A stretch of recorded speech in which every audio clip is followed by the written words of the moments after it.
Hello friends, नमस्कार। मेरे सभी मित्रों को मेरा बहुत बहुत प्रेम। तो कुछ साधक हैं जिन्होंने क्वेश्चन कर रखा है और 2 दिन हो चुके हैं, तो मैं ध्यान में कुछ ज़्यादा ही लीन हो गई थी, तो इसी के कारण मुझे मन नहीं कर रहा था वीडियो बनाने के लिए। तो आज मैंने उन सभी का क्वेश्चन लिया है। नितिन देगर ऑफिशियल, सविता पंच, सोनी सोना जी हैं, बिहेव्स करके कुछ नाम है इनका, और गुरु समर्थ जी, है ना। सभी को मेरा बहुत बहुत प्रेम और बहुत बहुत मेरा प्रणाम। तो पहला क्वेश्चन है नितिन देगर ऑफिशियल, दीदी गुरु में शक्ति होती है या गुरु मंत्र में, प्लीज़ बताइए। किसी को अवॉइड हम नहीं कर सकते हैं, है ना। गुरु में बहुत शक्ति होती है, वो बैठे बैठे आपको उस अलौकिक दिव्य जो हमसे परे है उससे आपको साक्षात करवा सकती है, उससे आपको मिलवा सकती है, उससे आपको दर्शन करवा सकती है ना। और गुरु से बड़ा न कोई, सच में गुरु से बड़ा कोई नहीं, है ना। और अगर आप गुरु के बगैर हैं तो ये विराट आपका गुरु बनता है। ये विराट ओशो का एक लाइन था, बहुत ही स्पेशल वो लाइन मैं आज सुबह पढ़ी। जहाँ शिष्य राजी हो जाता है वहाँ गुरु प्रकट हो जाते हैं। पहले शिष्य को राजी होना पड़ता है ना, तो गुरु अपने आप प्रकट हो जाते हैं। बड़ा ही सुंदर लाइन था उनका। तो वो वास्तव में यही होता है कि हम में कितनी चाहत है, हम उसको लेने के लिए कितना तत्पर हैं, वो तो अपने आप ऑटोमेटिक मिल जाएगा। आप में कितनी संकल्प शक्ति है उसको पाने के लिए, है ना। तो गुरु में बहुत शक्ति होती है, आई कांट अवॉइड इट, है ना। कि गुरु क्या है, तो वी नो वेरी वेल गुरु क्या है। हमें अंधकार से प्रकाश की ओर ले जाने वाले गुरु ही होते हैं।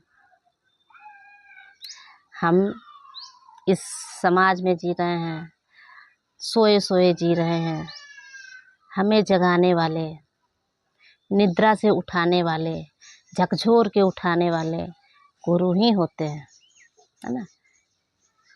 गुरु से बड़ा ना कोई रे भैया, गुरु से बड़ा ना कोई। गुरु ही है जो आपको परमात्मा से मिला सकता है, आपको ही परमात्मा बना सकता है। गुरु में बहुत पावर होती है। अच्छा, गुरु मंत्र में या गुरु मंत्र में, दोनों में शक्ति होती है। गुरु मंत्र का शक्ति जो है वो आपको आपके अंदर की, गुरु तो आपको साक्षात करवा सकते हैं पल भर के लिए, है ना। अपना सफ़र खुद ही तय करना होता है। गुरु आएंगे और आपको पुलकित करके चले जाएंगे, आपको उसका नज़ारा दिखा करके चले जाएंगे, लेकिन आपके अंदर जो है वो चीज़ तो आएगा जाएगा, वो ख़त्म हो जाएगा। तो गुरु आपको सिर्फ सन्मार्ग दिखा सकते हैं, लेकिन उसको तय करना आप ही को होता है। और वो मंत्र जो है ना, आपके अंदर की सारी ब्लॉकेज, आपके अंदर की विकारें, आपके अंदर जितनी भी बेकार चीज़ें हैं उसको रिमूव करता है और आपको परमात्मा होने तक वो पूरा क्लेरिफाई, पूरा क्लियर करता है आपको, और उसके बाद स्वयं आप परमात्मा हो जाते हैं। यही होता है गुरु मंत्र का कार्य। और गुरु मंत्र जो है, गुरु मंत्र हो या ध्यान हो, है ना। ध्यान की बहुत सारी विधियाँ हैं जिसको भी आप लेकर के चल रहे हैं, तो उनका काम होता है आपके अंदर जो है और जो बाहर विराट है उससे आपका तालमेल बिठा देना। सविता पंच जी, बहन सुबह नहाकर ध्यान करना है या नहीं, नहाना जरूरी है? देखिए, मैं सबसे यही कहना चाहूँगी कि सुबह नहाने का कोई ज़रूरत नहीं है। असल स्नान मैंने पहले भी बताया था, असल स्नान हमारा कुंडलिनी अवेकनिंग जब हो जाता है वही हमारा असल स्नान है। हमारे शरीर का असल स्नान वही होता है। आप कोशिश कीजिए कि हमारा कुंडलिनी एक्टिवेट हो जाए और हम पूरी तरह स्वच्छ हो जाएं, हमारे अंदर की सारी विकारें ख़त्म हो जाएं और फिर हम उस परमात्मा के द्वार तक पूरी क्लीन स्वच्छ पहुंच सकें। अब क्लीन स्वच्छ का मतलब उल्टा मत ले लीजिएगा। क्लीन स्वच्छ का मतलब है कि हमको भगवान बनने के लिए हमारे अंदर की जितनी भी विकारें हैं वो ख़त्म हो जानी चाहिए। ख़त्म इस लेवल में होनी चाहिए कि हमारे सामने कोई भी है, शत्रु भी है तो हमारे लिए परमात्मा का रूप है। हमारे सामने एक चींटी है, एक बड़ा से बड़ा जानवर है, एक छोटा से छोटा जानवर है, उसमें भी परमात्मा दिखना चाहिए। पेड़ पौधे, ये वातावरण, ये विराट, सब में भगवान दिखना चाहिए। तो वो कब दिखेगा? जब आपका कुंडलिनी अवेकनिंग हो जाएगा और उसके बाद आपके अंदर जितनी विकारें हैं वो ख़त्म हो जाएगी, तब ये चीज़ ऑटोमेटिक उपलब्ध हो जाता है और तब जाकर के आप भगवान ही हो जाते हैं, है ना। तो स्नान करना कोई ज़रूरी नहीं है, उतनी सुबह सुबह आपको स्नान करने की क्या ज़रूरत है।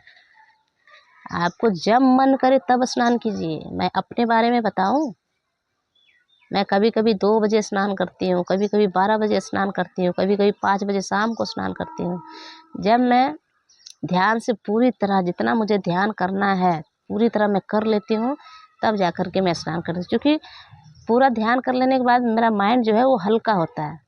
और जब तक मैं ध्यान नहीं करती हूँ तो मेरा भारी माथा जो है, भारी भारी शरीर में आलस, बहुत तरह के विकार होते हैं, वो होते हैं और मुझे नहाने का मन नहीं करता है।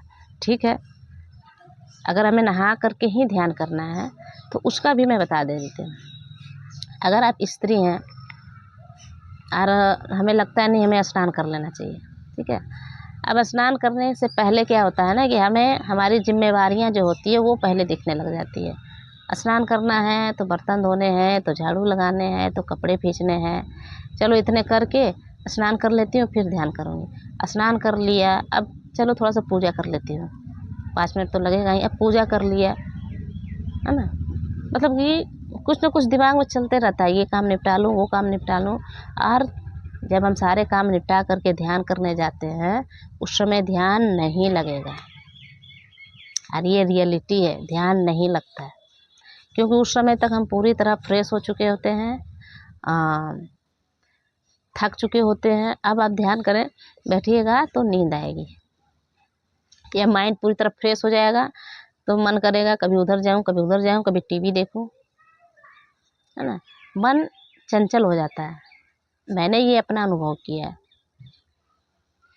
तो जब मन करे ध्यान कीजिए, जब मन करे स्नान कीजिए, जब मन करे भोजन कीजिए, जब मन करे सो जाइए, है ना। संत की यही परिभाषा होती है। एक कहानी मैंने बताया था ना, एक संत से एक राजा जो है वो पूछते हैं कि आप संत हैं, आपका दिनचर्या क्या है। तो वो बोलते हैं मेरा दिनचर्या क्या है, जब मेरा नींद खुलता है मैं उठ जाता हूँ, जब मुझे सोने का मन करता है सो जाता हूँ, जब मुझे खाने का मन करता है मैं खा लेता हूँ। तो वो राजा बोलते हैं ये कौन सा ध्यान हो गया भाई, इसको ध्यान बोलते हैं? ध्यान का मतलब तो होना चाहिए हठ योग। आमतौर पे हम लोग यही सोचते हैं ध्यान का मतलब हठ योग, लहसुन प्याज नहीं खाना है तो नहीं खाना है, अगर सामने आ गया तो वो सट गया मेरे में, उससे दूरी बना लो। अगर कोई व्यक्ति नीच व्यक्ति आ गया, नीच कोई होता नहीं है, मतलब कोई अगर जानवर आ गया वो आपसे टच कर गया, अरे नहा लो आप अशुद्ध हो गए, ऐसी ऐसी भावना। एक असल संत तो वही होता है जिसको जो मन करे वो कर ले। तो वो राजा बोलता है कि ऐसे भी होता है क्या? तो बोलता है हाँ, मैं जो कर लेता हूँ तुम कर लोगे क्या? वो राजा बोलता है क्यों नहीं कर लूँगा। तो वो बोलता है ठीक है, जब तुम्हें सोने का मन करता है उस समय कोई अर्जेंट काम आ जाए तो तुम किसको चुनोगे? तो बोलता है अर्जेंट काम को चुनूंगा। यहीं पे अंतर हो जाता है। एक संत जो है शरीर को जो घटित हो रहा है, सोने का मन है सो लीजिए, नाचने का मन है नाच लीजिए, ना घूमने का मन कर रहा है घूम लीजिए, ध्यान करने का मन कर रहा है ध्यान कर लीजिए। असल परिभाषा यही होती है। नहाने का जब भी मन करे नहा लीजिए, कोई दिक्कत नहीं है ना, कोई भी परेशानी नहीं है। आप स्नान करके ध्यान कीजिए या फिर नहीं स्नान करके ध्यान कीजिए। मैंने कुंडलिनी अवेकनिंग हो जाने के बाद मैं सुबह में 10% नहाई होंगी, है ना। 90% मैं 12 बजे के बाद ही नहाती हूँ, क्योंकि मैं शरीर में इतनी हलचल होती है कि पहले ध्यान करना है। और नहा धोआ करके हर चीज़ सब कुछ एक काम सिमटा करके अब जब आप ध्यान करने बैठिएगा ना, उस समय तक ध्यान भी आपका गायब हो जाता है, ध्यान करने का मन नहीं होता है ना। तो इसीलिए जैसा आपको उचित लगे आप वैसा कीजिए, एकदम ज़रूरी नहीं है स्नान करना। असल स्नान हमारा कुंडलिनी अवेकनिंग ही है ना। अभी मैं पूरी तरह गुरु नहीं बनी हूँ, मैं अभी उस रास्ते पे चल रही हूँ, तो मुझसे क्लेरिफाई में बोलने में थोड़ा सा मिस्टेक हो सकता है, कुछ कुछ छूट सकता है, लेकिन मेरा जो नॉलेज है मैं उस लेवल तक अभी पहुँच चुकी हूँ, है ना। कुंडलिनी अवेकनिंग हुए मेरे 1.5 साल हो चुके हैं, इसलिए मैं जो मेरा एक्सपीरियंस है मैं बता रही हूँ।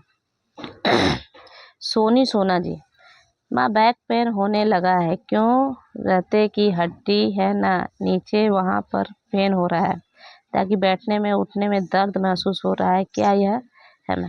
देखिए, ये चीज़ मुझे भी हुआ था। जब लगातार हम बैठने लग जाते हैं ना, हमारा स्वभाव क्या है, जब मन करे लेट जाओ, जब मन करे सो जाओ, जब मन करे उठ जाओ, घूम लो फिर लो, ऐसा होता है स्वभाव। जेन्युइन स्वभाव हमारा वही है। लेकिन ध्यान में लगातार हम बैठने लग जाते हैं। मैं तो जब भी रात में नींद खुलता उठ करके बैठ जाती, जबकि वो समय रिलैक्स का होता है। अब हमारा बॉडी जो रिलैक्स माइंड में है और हम उठ करके डायरेक्ट बैठ गए, रीढ़ का हड्डी जो है वो उस पर जोर पड़ गया है ना। वो समय जो होता है ना, वो अवस्था दूसरा होता है। अब मैं लगातार करने लग गई, रात में जब भी मन करता था उठ करके बैठ जाती थी, है ना। अब मेरे बैक पेन में इतना पेन हो गया, इतना पेन कि मुझे ऐसा लगने लगा कि वहाँ का हड्डी खिसक गया है। इतना पेन, न मैं झुक पाती थी, न बैठ पाती थी, न काम कर पाती थी, इतना पेन हो गया था। तो ये लगातार बैठने से भी हो जाता है। और कुंडलिनी अवेकनिंग में या चक्र एक्टिवेशन में पेन नहीं होता है, सिम्टम्स होते हैं।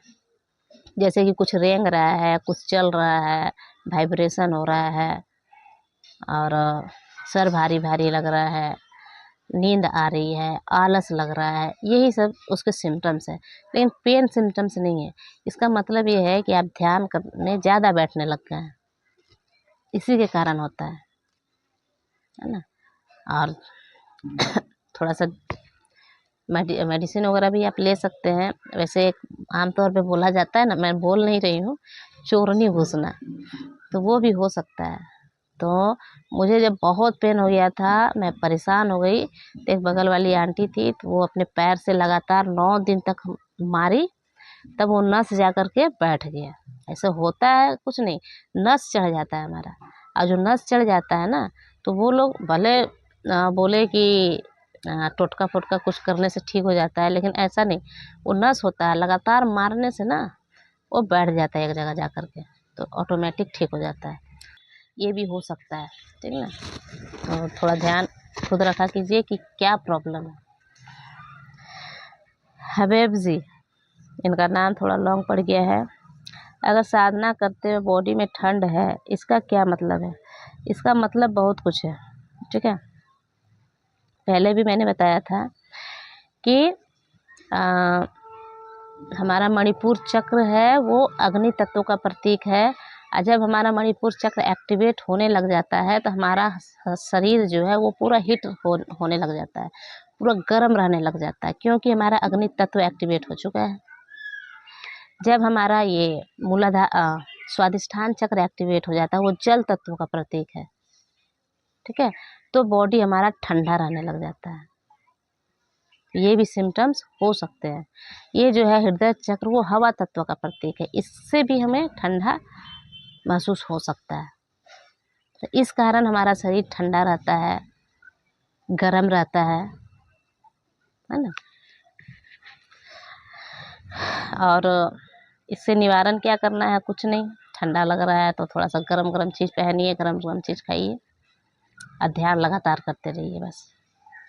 गुरु समर्थ जी, इन्होंने आज क्वेश्चन पूछा है कि बुध का मतलब क्या है, बुध कौन है? बहुत बार ये शब्द सुना है लेकिन समझ नहीं आ रहा है। अब मेरे वीडियो जितने भी लोग देख रहे हैं वो स्तब्ध हो जाएंगे कि ये गुरु समर्थ जी हैं, इनको ये पता नहीं है कि बुद्ध भगवान कौन है ना। मैं आपका अवहेलना नहीं कर रही हूँ, मैं ये बताना चाह रही हूँ कि बुद्ध को अगर आपने नहीं जाना तो ध्यान को आप कैसे जान पाइएगा। बुद्ध भगवान ध्यान के आइकन है, परमात्मा के आइकन है, पूरे एशिया के आइकन है वो। अशोक सम्राट जो थे उस समय जब वो राजा थे, उसी समय बुद्ध हुए। और वही अशोक सम्राट जो बोध गया में इनका मंदिर बना हुआ है, टेम्पल, अशोक सम्राट ही बनवाए थे। और उन्होंने ही अपनी बहन को और खुद जगह जगह जा करके, उस समय तो उतनी सुविधा थी नहीं, जगह जगह जा करके इनका प्रचार किया। बुद्ध भगवान बहुत, क्या बोलूं, पूरे एशिया के गुरु हैं वो, है ना। मैं आपका अवहेलना नहीं कर रही हूँ, आप ये बताना चाह रही हूँ। आप कहाँ से हैं थोड़ा वो मुझे बता दीजिएगा, हो सके मैं समझ जाऊँ। ऐसे भी आपका लैंग्वेज थोड़ा सा अलग है, तो मैं हिंदी ट्रांसलेट करके पढ़ती हूँ कभी कभी, है ना। तो बुद्ध भगवान के बारे में बहुत ज़रूरी है जानना, आप एक बार ज़रूर जानिए। और नहीं तो मैं बुद्ध भगवान के बारे में पूरा डिटेल लेकर के एक बार आऊँगी। ऐसे तो 99% लोग बुद्ध भगवान के बारे में जानते हैं, बच्चे से बच्चे बुद्ध भगवान के बारे में जानते हैं। आध्यात्मिक की ऊंचाई जो है वो बुद्ध भगवान ही दिए हैं, है ना। 662 ईस्वी के लमसम में वो हुए थे। कैवल्य क्या है उन्होंने ही बताया है। उसके बाद बहुत गुरु हुए, उनके पहले भी बहुत गुरु हुए होंगे, लेकिन उनका नामो निशान नहीं है। बुद्ध भगवान जो है वही जा कर के हमें इस रास्ते पर लेकर के आए। तो बुद्ध भगवान के बारे में मैं आपके लिए स्पेशल एक वीडियो लाऊंगी। बुद्ध भगवान कौन थे, कब उनका जन्म हुआ, कब उन्होंने कैवल्य प्राप्त किया, है ना, आपके लिए मैं लाऊंगी स्पेशल वीडियो। तो चलिए, एक क्वेश्चन और है, मैं उसे कल ले लूँगी। नमस्कार एंड बहुत बहुत प्रेम आप सभी को।